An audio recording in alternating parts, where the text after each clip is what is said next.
rolling! Yeah! All night long. What is good, y'all? Making the Walk Podcast, episode 8. We are back. Had a little bit of a hiatus. We'll get into that, I'm sure, later on. But for our subscribers, welcome back. We definitely appreciate you as usual. For those new to the channel, definitely like, subscribe, tell a friend, communicate with us on the socials. We love to talk to you and have some banter and, you know, just get some ideas going across the table. So what we're going to do today is we're going to talk about a variety of issues, a variety of topics. Obviously, UFC 289 coming up. We're going to also talk the Ultimate Fighter 31. We're going to talk the Kaikar France Amir Albazi fight and that whole situation and how that whole thing shakes out. We'll talk John Jones. You know, you saw him dancing at some party. So he's got a lot of things, weird things going on right now. And we'll talk a variety of other topics that are outside of that. So again, welcome back. We appreciate you. So first thing we're going to dive into is what just happened. Is the Vegas card, the UFC Fight Night Vegas 74, I think it is, card that just occurred. And the uproar about whether this was a robbery, whether Kaikar France was robbed of that particular decision from Amir Albazi, and what actually turned out to be Amir jumping directly into title contention. He's number 3 now as of this recording. This is Tuesday. We're recording this, so the rankings just came out today. He's number 3, and I mean, I don't know. I don't know how to feel about that. Amir Albazi jumps to number 3. I think that drops down. Yeah, that drops down Brandon Royval to 4, and Kaikar France is at 5. Now, it doesn't put Kaikar France, completely out of contention. He's still, a fight or 2 maybe away from a belt, and so that's easily doable for him. But it does suck. There's no denying that. And I personally had it 48-47 in favor of Kaikar France. But when people are throwing out this robbery word, and it's used quite often. I mean, obviously, if you pay attention to MMA media, whether it be social or journalistic media, the word robbery is thrown around very, very often. And I really want to kind of put a distinction between this. While I did score that for Kaikar France, I don't think that he was robbed. So to me, there's a difference between stolen and robbery. So there's stolen. So if somebody goes into a store and picks up something that's not theirs and they walk out of the store, they stole it.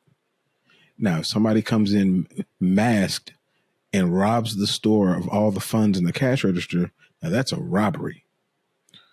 There's 2 different levels. Both are wrong. Don't get it twisted. Both are not good. Both are wrong. But there's a degree of difference between those 2. And what I see in this fight is that rounds were stolen. If you look at the cards, if one of those judges that ruled in favor of Amir Albazi flipped one of those rounds that were stolen, then now Kaikar France gets the win.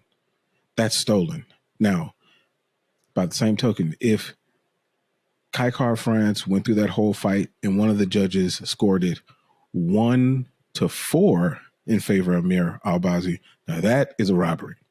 So I just want to get that distinction out there. I do think that Kaikar France won that fight, but I don't think that this, takes him out of contention. It does make it a little bit tougher for him to get to the title, but we all know what we saw.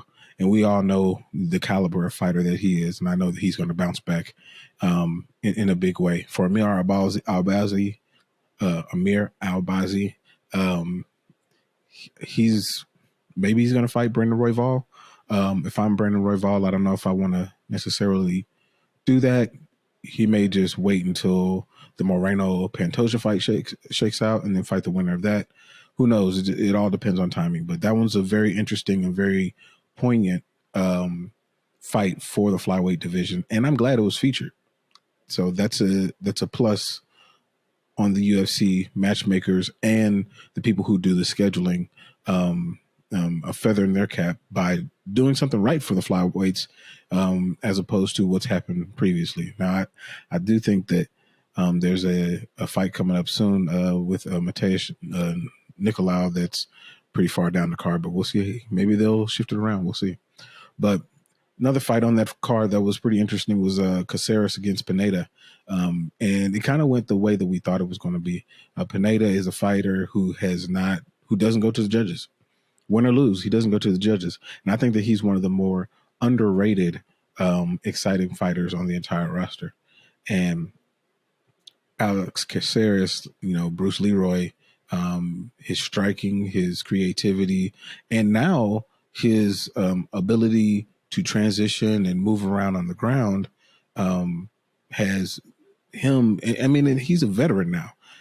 Gone are the days that we saw on, when he first came in, as Bruce Leroy with that gimmick and, fighting fighters and just getting put in bad positions and not knowing what to do. He knows what to do now. And he's able to weaponize his length and his cardio, which did kind of fade a little bit, but not enough to turn the tides of the fight. I think that Alex Caceres, we've seen him grow right before our eyes. And this particular win puts him in a very advantageous position to where he can start to fight up in the division. I saw people mention him fighting Edson Barbosa. I think that would be an amazing fight.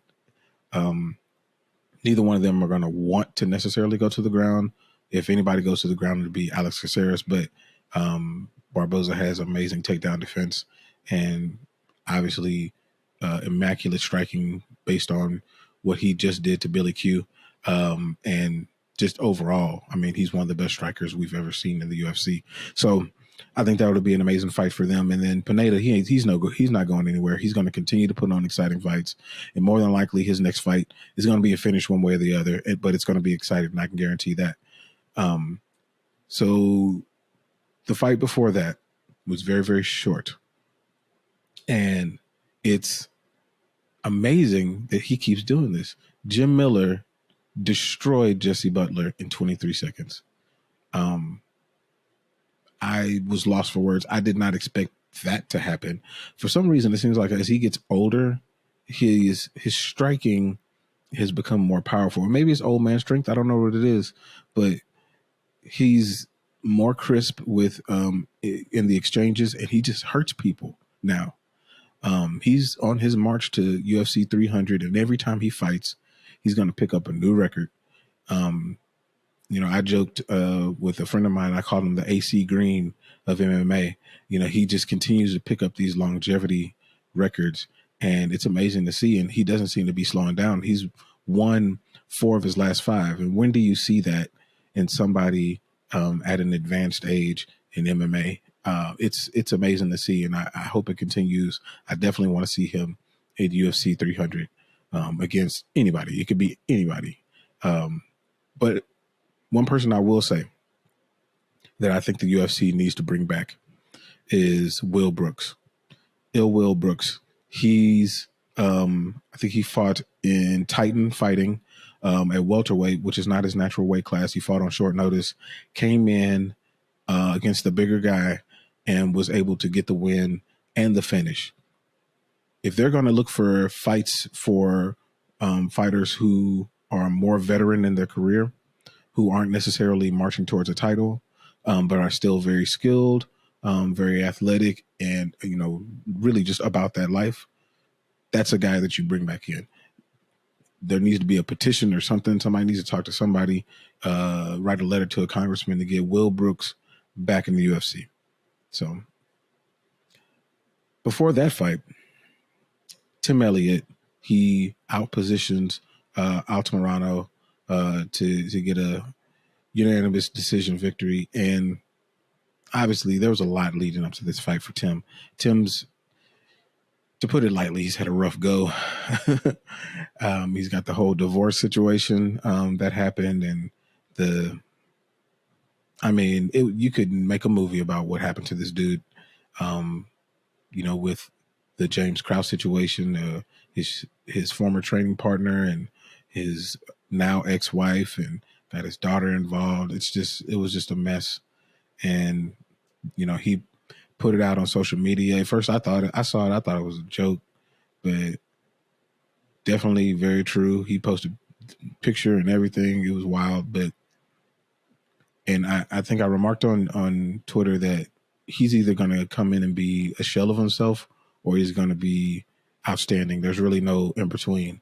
And while I don't think that he washed Altamirano by any means, he consistently put him in bad positions where Tim Elliott had dominant position, whether it be in full guard or some sort of half guard. Either way it goes, Altamirano was on bottom, and Tim wasn't necessarily doing ground and pound. He was more doing a power slap, but it didn't really matter because he had dominant position. And he did that for the majority of the fight. Altamirano caught him a couple of times because he is a really good striker, but not enough to make a difference. And that's just how that went. So I'm anxious to see how Tim does from here, because looking at the people in the division above him, he's not going to be favored in any of those fights. He doesn't necessarily have finishing capability at this point. So, him against somebody like Manel Kopp, like that's not going to, he won't be favored. I'll say that. But he has earned the right to fight somebody above him, and hopefully he does. Before that, and the last one that I'll remark on for UFC Vegas was Silva. She submitted Souza, and there was a knee bar, and it was a gross one because you could see the knee pop. And I don't really know what the ramifications were for Souza after that. I don't know if she had I really hope that she didn't have any sort of serious knee injury, but it looked really bad. They got tangled up, and Silva just took advantage of it. And so she looked huge going into this fight. Like, she looked like a borderline bodybuilder, size. She's scary for that division. She's very scary for that division. She's an aggressive striker and an aggressive grappler. She's going to make some noise. I really hope that she fights somebody ranked and they kind of do the same Jalton Almeida type of fast track for her, because I think that she can handle it. I think that she's going to be exciting. Obviously, she's easy on the eyes, so that definitely helps. But she's someone definitely to watch in the division for sure. So going to current news, a lot of things happened in and around the world of sports, and specifically MMA. So John Jones and Tyson Fury have gone back and forth on various social media places. Tyson Fury, said some things to Joe Rogan, who made remarks about the fact that if Tyson Fury and John Jones were locked in a room, that John Jones will be the one that leaves. And then obviously Tyson Fury, the no man alive or no man born from a mother on this planet could beat me. And here's the thing. Tyson Fury is a very smart man. He's a very smart man. The reason I know he's smart is because I've seen him fight. And what you can take away from Tyson Fury is he's built like Nikola Jokic, which Nikola Jokic probably can't jump up on the curb. Let's just be honest. He's not a physical specimen. But what these two have in common is their ability to manipulate the game that they are a part of. Tyson Fury, with his intelligence, he's able to be in the right places, be in the right positions to hit somebody while they can't hit him.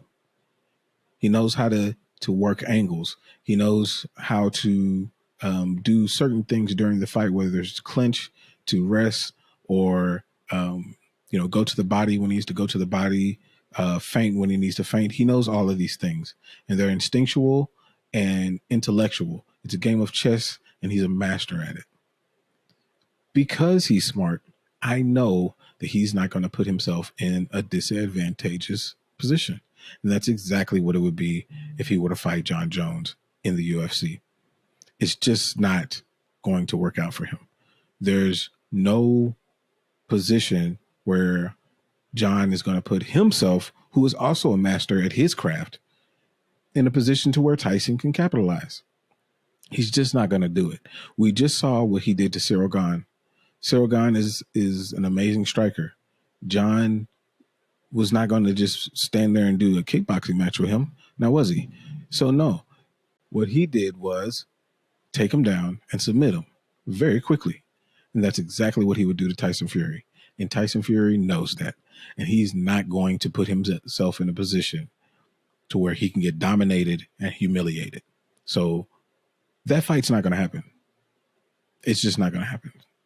I'm sure people, think that it would sell, a tremendous amount of pay-per-views, and it would. And if they were to make that fight, I would totally watch. But it's just not going to happen.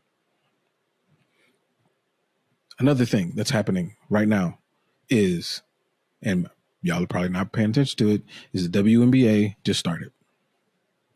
Did y'all know that? Did y'all know?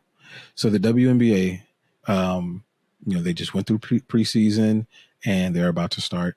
And one of the hot topics that come around every time the WNBA is about to start is the disparity between the prices or the amount that the players get paid. Here's my take on that. I think that the WNBA players are extremely talented. In a lot of cases, when it comes to the fundamentals, actually in most cases, when it comes to the fundamentals, they're better than the men. They're better shooters. They normally have better shooting percentages. The bigs can shoot better than the men's bigs in most cases. They're just very, very skilled. So why don't people like to watch? Well, in my opinion, is because the majority of the game is played beneath the rim. There's not a lot of dunking, if any, in a WNBA game. If there is some dunking, it's going to be somebody like a Liz Cambridge, I don't think she's in the WNBA right now, and then Brittany Griner. That's the list. So the reason that people aren't necessarily watching is because of that lack of above the rim game. That's really what it boils down to. How do you fix it? Well, I propose all you got to do is lower the rim 6 inches. If you lower the rim 6 inches, the majority of the NBA will be dunking. Easy. Think about it. If you lower the rim 6 inches, then Liz Cambridge, she turns into Shaq. And then freaking Brittany Griner turns into Giannis. I mean, it changes the entire thought process of the game when you can see Skylar Diggins, do a hezzy. She comes down the lane and dunks on somebody. It changes everything. Lower the rim 6 inches, watch the revenue go up, and people will get super popular. The ball's already smaller. Like, just lower the rim just a little bit.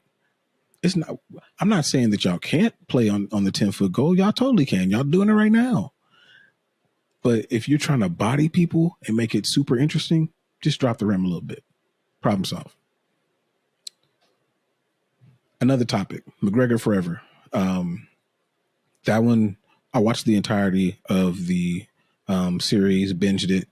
Me and CJ, we watched it, and I liked it. I'm not a huge McGregor fan, but I appreciate what he's done for the sport. And I do think that he has been an amazing fighter, a worthy champion. And this particular documentary has kind of gone behind the scenes on a few of the fights that, we from our side saw one perspective, but seeing it from his perspective and seeing how he interacts with his children, all of those things. I thought it was really cool. one of the things that I saw online was the fact that they thought this was a puff piece. And I thought that was interesting because if you have a film crew that you finance, follow you around to document the things that you do, then you're telling the story from your angle. So it's always going to look as if you're the hero in your story. So how could his documentary not look like that? Do you think he's going to portray himself as the villain? Like, why would he do that? Would anybody do that? Maybe Colby Covington. But even him, if he did a behind the scenes documentary, then he'll act like the actual Colby Covington, not Chaos. So Conor was just showing you who the real him is as much as he could show you without taking away his entire persona. So I liked it. I liked seeing his interaction with his family. I like to see, him actually humanizing himself with showing how he felt, after the losses. That's actually when I like Conor the most, is his ability to take a loss and not shy away from it. I hate to bag on this dude, but I mean, it's the truth. Colby ran out of the octagon when he lost. When Conor loses, he takes it, except for that time when he, the whole broke leg thing and, your wife is your husband, that all shit. But most of the time, Conor is a stand-up person. He takes it and uses it as fuel to get back. Doesn't run out of the octagon, and be a sore loser. So I appreciated, what he did as far as that documentary. I thought it was pretty cool. And I thought it was good that it was short. So that was pretty dope.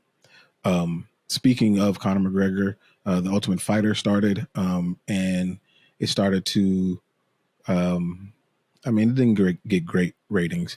And it's another thing that I commented on Twitter about. Somebody asked if it was worth fighting or worth watching. I think that they weren't a person that's watched the Ultimate Fighter before, which there's a lot of new Ultimate Fighter people who are tuning in. And I think that the expectations for what the show is hasn't been set with the new people. So in her eyes, she was saying that she didn't want to watch the show until the fight was booked. But in reality, there's been a lot of Ultimate Fighters where the fight just wasn't booked yet.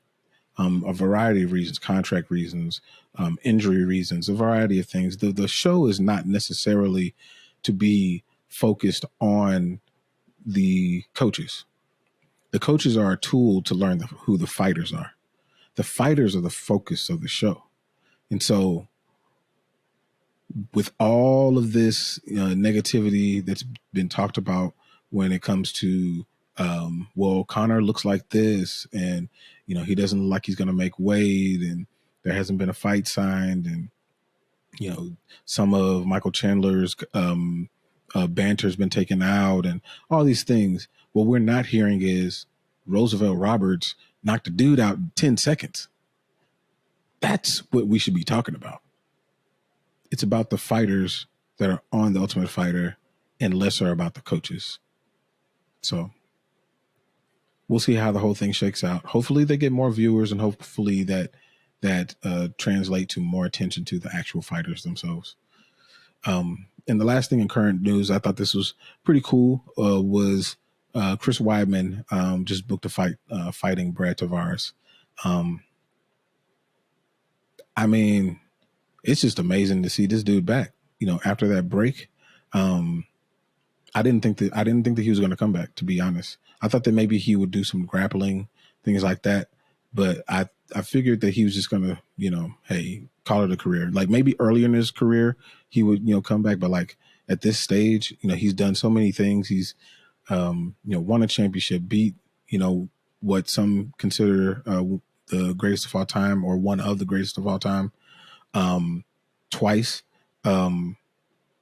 And like, it's almost like, what more do you have to prove? But what we don't know is what chip he placed on his shoulder after this.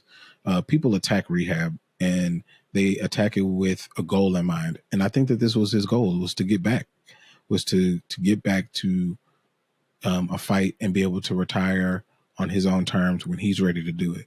And this could be it. It might not be it, but it'll be on his own terms. And I definitely applaud him for making his way back, getting healthy, and stepping in that octagon again.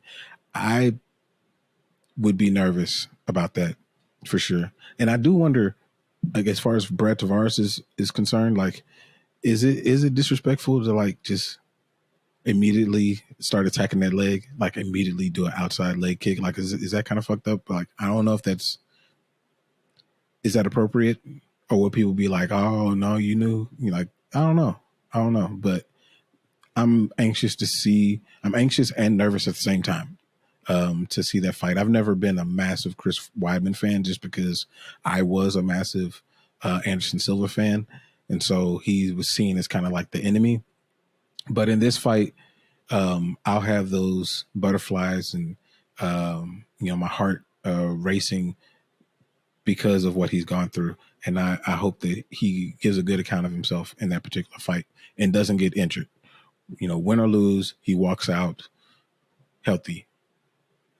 So let's jump into UFC 289 and what we could possibly see there. So I'll go through some of the fights that I think are interesting. Not to say that these are all the fights that are interesting.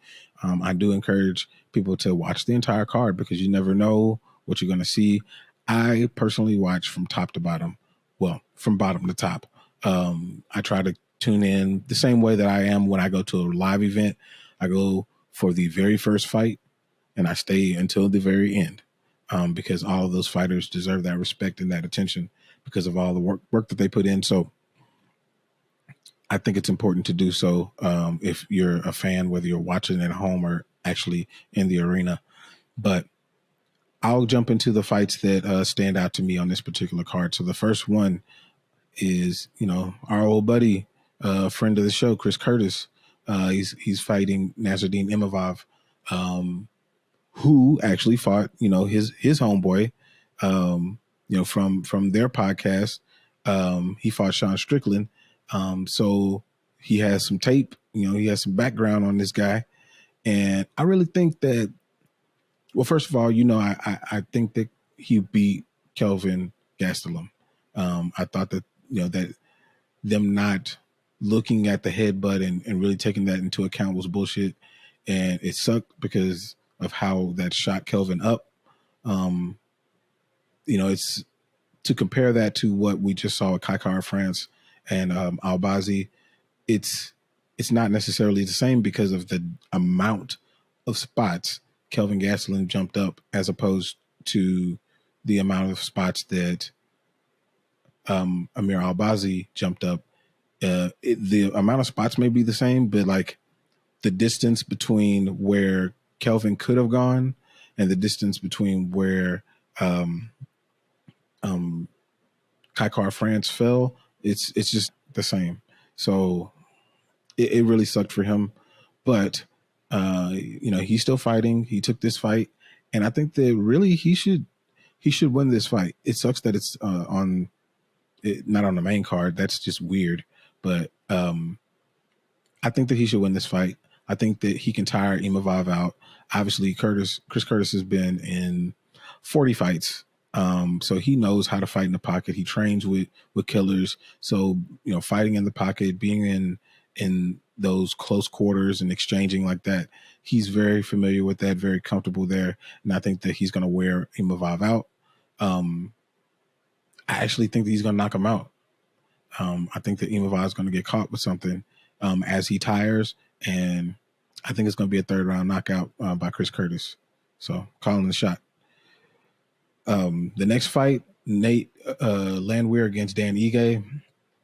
Now this one might be fight of the night.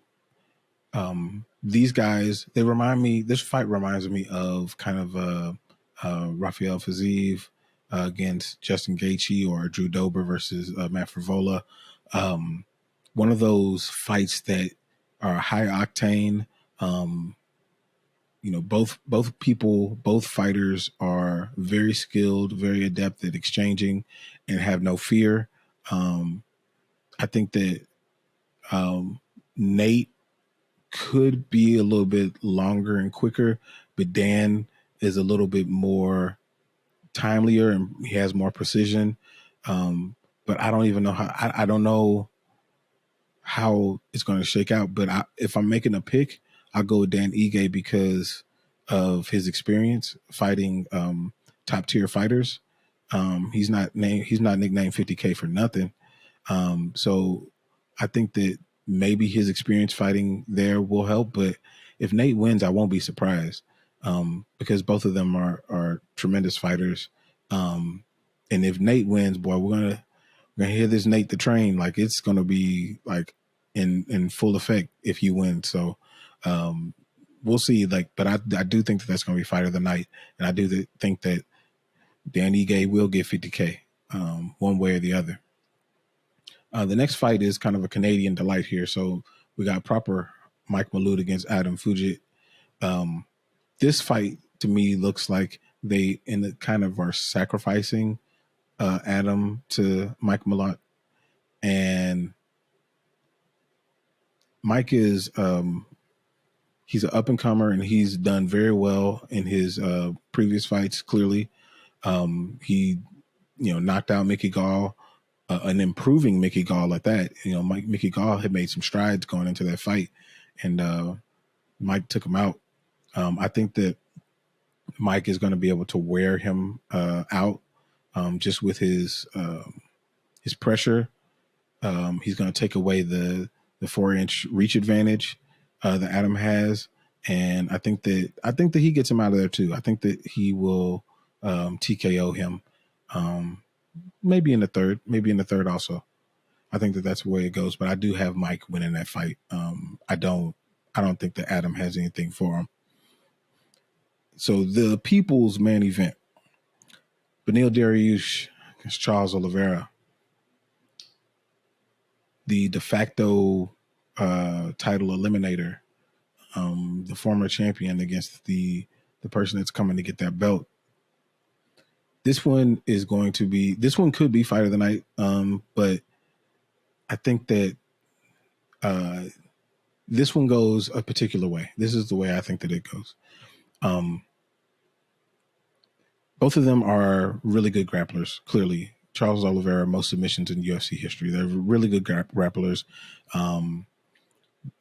They are good at wrestling. I think that Dariush's wrestling is a little bit better. His takedown defense is 80%, so he's really solid in that area. So it's going to be hard for Charles to have his way as far as like getting him to the ground. And plus, even if it does go to the ground, the difference between Benny and other fighters is he's not tripping on going to the ground. He's not scared of that at all.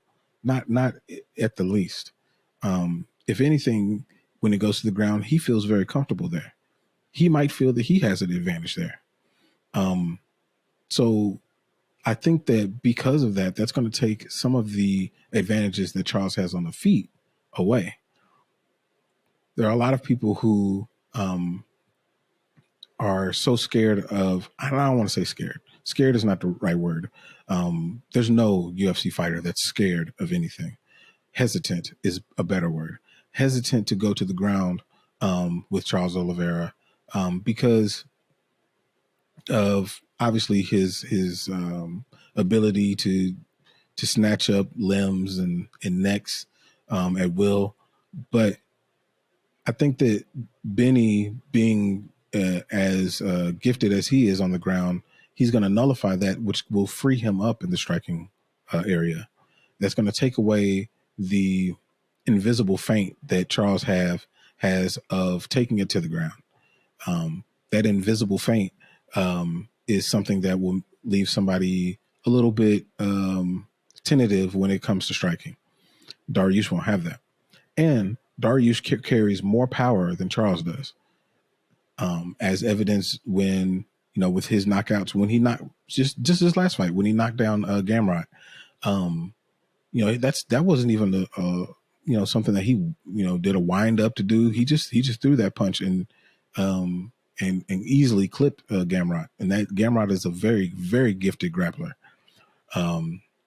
So I think the way that this goes is if the pace is fast, Oliveira is going to win.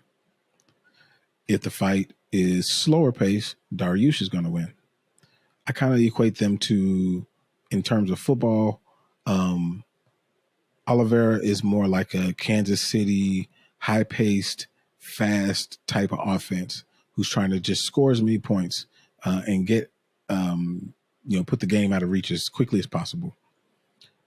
Dariush is a more slower-paced, run-based offense who's waiting for his opportunity to strike. And I think in this particular situation that style is going to win. And I think that Dariush wins and finishes him in the second round.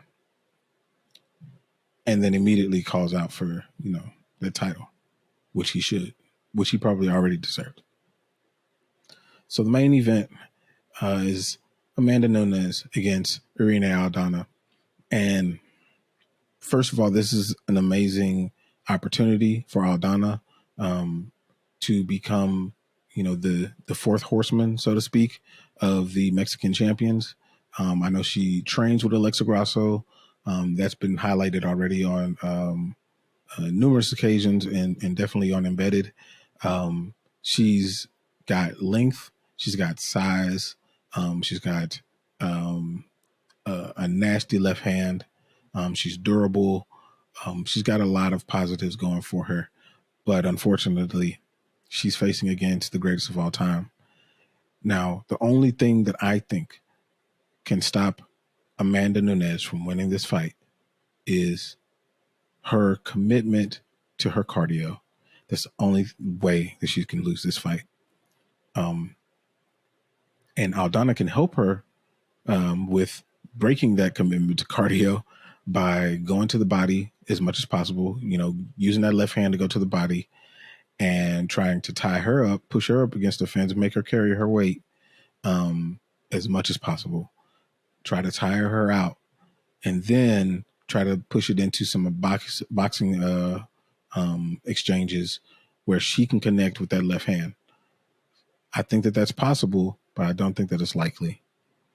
I think that Amanda Nunes will use her wrestling that she used against Jermaine Durandamy, that she used against